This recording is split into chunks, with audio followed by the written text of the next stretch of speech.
You've been learning this new skill for 6 months straight. You've sacrificed your weekends, watched 1,000 tutorials, and survived on caffeine. You check your progress expecting to feel like a rising star, and you're still struggling to finish a basic project. Congratulations, you've officially mastered the art of being mediocre. Meanwhile, that guy on Twitter who started around the same time just landed a $5,000 freelance gig. He's posting about his workflow while he's at a cafe in Tokyo. You want to throw your laptop through a brick wall. This is the part of self-improvement that every motivational poster conveniently leaves out. The beginning of mastering a high-value skill doesn't feel like growth. It feels like clawing your way through wet concrete with a plastic spoon. You're doing everything the experts told you to do, building a portfolio, networking, practicing every day, and your income is moving forward like a tired turtle. What you're feeling isn't a lack of talent, it's the physics of expertise. Imagine pushing a massive 2-ton slab of granite. The first 100 feet are pure torture. Your muscles are screaming, you're drenched in sweat.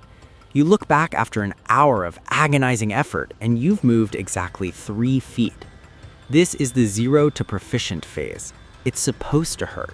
It's supposed to feel like a waste of time because right now you are doing 100% of the heavy lifting while the market gives you 0% of the help.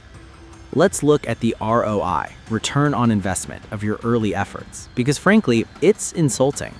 In the stock market, if you invest $100, you might get $7 back in a year. It's slow, but it's positive. In the skill market, you invest 100 hours of deep focus, and the market gives you 0. Maybe -0 because you also paid for the software and the coffee. This is what I call the competence tax. When you're a beginner, you are inefficient. It takes you 5 hours to do something a pro does in 5 minutes. And the worst part? Your 5-hour result is objectively worse than their 5-minute result. You're working 10 times harder to produce 10 times less value. This is the mathematical definition of the dip. It's that long, flat line on the graph where your effort is high, but your output is low. And this is exactly where 99% of people quit. They look at the math, they calculate their hourly rate, realize they're making 12 cents an hour, and they say, this isn't for me. But they are misreading the equation. They think skill acquisition is linear, like stacking bricks. You lay 1 brick, you get 1 brick higher. No, skill acquisition is exponential, like folding a piece of paper. The first fold is nothing. The second fold is nothing. But if you fold it 42 times, it reaches the moon. Right now, you are on fold number 3. You aren't failing, you're just in the flat part of the exponential curve. You're building the underlying structure that will eventually hold the weight of a massive income. The gravity is currently fighting you. Every step is a battle against your own ignorance. But just like that boulder, you're inching toward a tipping point where the physics flip. Then, one random Tuesday, it happens. You hit what I call the activation point. This isn't when you become the best in the world, it's simply the moment you cross the threshold from competent to valuable. Usually, this happens when you enter the top 10% of your field. Suddenly, the math flips. You solve a problem in 15 minutes that used to take you 3 days. A client pays you $2,000 for a project, and you realize you actually enjoy doing it. The boulder you've been pushing uphill, it just crested the peak. Gravity isn't no longer fighting you, it's starting to pull you forward. This is where the unfair advantage kicks in. You stop getting paid for your labor, aka hours, and you start getting paid for your judgment, aka results. You charge $5,000 not because it took you 50 hours, but because you knew exactly which button to press in 5 minutes. The market stops asking, how long did this take you, and starts asking, can you do it again? But here's the real secret to the 100K skill. It's rarely just one skill, it's usually skill stacking. Let's say you're a top 25% writer. Good, but not rich. Let's say you're also a top 25% finance nerd. Also good, but not rich. But if you combine them, you're now the only person who can write entertaining scripts about finance. You aren't in the top 25% anymore, you're a monopoly of one. When you stack two competent skills, 1 plus 1 doesn't equal 2, it equals 10. This is the moment the snowball effect begins in your career. Your reputation starts to compound. Referrals start coming in automatically. You aren't hunting for work, the work is hunting for you. And for the first time, you look at your bank account and realize the caffeine addiction was worth it. Now we enter the acceleration phase. This is where the math becomes almost offensive to your former self. Remember when you worked 100 hours to make $1,000? Now you send one email, make one phone call, or fix one line of code, and you make $1,000. You haven't worked harder, you've just moved from the labor economy to the leverage economy. This is the crossover point for skills. In investing, it's when your returns exceed your contributions. In your career, it's when your opportunities exceed your capacity. For the first time in your life, you have to say no to money. You have to turn down clients. You have to ignore job offers. That isn't arrogance. That is supply and demand. You are now a scarce resource. And this brings us to a new definition of rich. Rich isn't just a number in a bank account. Rich is velocity. If a lottery winner loses their millions, they're broke forever. They don't know how to make it back. But if you lose your savings today, you don't panic. You know exactly how to go back into the market, apply your 100K skill, and generate that cash flow again in 6 months. That is true security. A bank balance is static. A high-income skill is dynamic. The beginner fears losing their job because they think their value comes from the employer. The master fears losing their time because they know their value comes from themselves. You are no longer pushing the boulder up the hill. You are chasing it down the other side, trying to keep up with the momentum you created. The graph has gone vertical, and the people who called you lucky, they didn't see you sweating in the mud for the first 3 years. But now you face the most dangerous enemy of all. It's not failure, it's not burnout, it is the comfort trap. You hit $80,000 or $100,000 a year. The bills are paid, the fridge is full, you buy a nice car. You stop spending your Saturday nights learning, you start spending them watching Netflix. You have reached what mathematicians call a local maximum. You are at the top of a small hill, and the view is pretty good. So you sit down on your boulder. You stop pushing. You tell yourself, I've made it. Big mistake. By stopping now, you're trading exponential growth for linear stability. The difference between a senior professional making $120K and a master making $500K isn't usually 20 years of experience.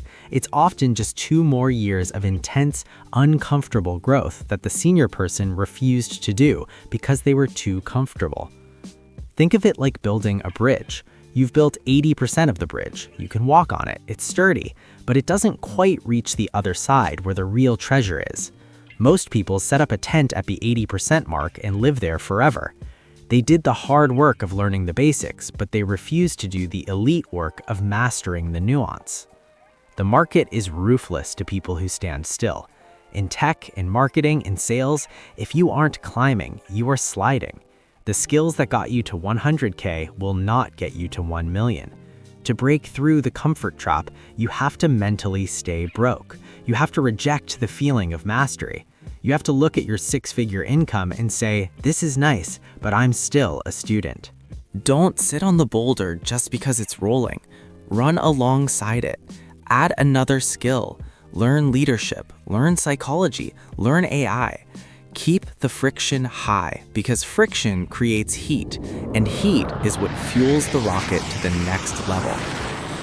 And this leads us to the final destination. It's not a retirement number. It's not a beach house. It is true freedom. Most people think financial freedom is having enough money so you don't have to work. That is passive freedom. It's fragile. If the market crashes or inflation spikes, that freedom can disappear. I am talking about active freedom. This is the deep, unshakable confidence that comes from knowing you are a walking ATM. If you stripped a master of their bank account, their house, and their contacts, dropped them in a random city with just a laptop and an internet connection, they would be making 6 figures again within a year. Why? because they aren't relying on luck or a specific job title. They possess a high-value skill set that the market is desperate for. A person with $1 million in savings lives in fear of losing it. A person with a $1 million skill set lives in confidence because they know they can simply print more. This shifts your psychology entirely. You stop acting like an employee who's afraid of getting fired. You start acting like a business of one. You don't beg for raises, you negotiate contracts. You don't worry about AI taking your job. You learn how to use AI to do your job faster. You become anti-fragile. When the economy is good, you make a fortune. When the economy is bad, you still make a fortune because you are the one solving the painful problems that companies need to fix to survive. This is the difference between being a pawn on the chessboard and being the player. The pawn hopes for safety. The player creates their own outcomes. True freedom isn't checking your bank account to see if you can afford a vacation. True freedom is knowing that your brain is an asset that appreciates every single day, and no stock market crash can ever take that away from you. So here is the cold, hard truth. Most people will watch this video, feel a momentary spark of motivation, and then go back to scrolling social media. They will stay in the competence tax phase forever, dabbling in 10 different things but mastering none. Don't be that person. Stop looking at your bank account to measure your progress. That is a lagging indicator. Instead, look at the difficulty of the problems you can solve. That is a leading indicator. If you are currently pushing the boulder and it feels like it's not moving, do not let go. The only difference between the person making $30,000 and the person making $300,000 is that the latter was willing to look foolish for 2 years. They were willing to eat glass and stare into the abyss while everyone else was having fun. Pick one skill, just one. Sales, coding, copywriting, video editing. Commit to sucking at it. Commit to the frustration. Embrace the math of the exponential curve. The first year is for survival. The second year is for competence. The third year is for dominance. If you are ready to stop dabbling and start mastering, hit that subscribe button. In the next few videos, we are going to break down exactly which skills have the highest ROI in the current economy. My name is Max. Remember, the math doesn't care about your feelings, but it rewards your consistency. Keep pushing the boulder. I'll see you at the top.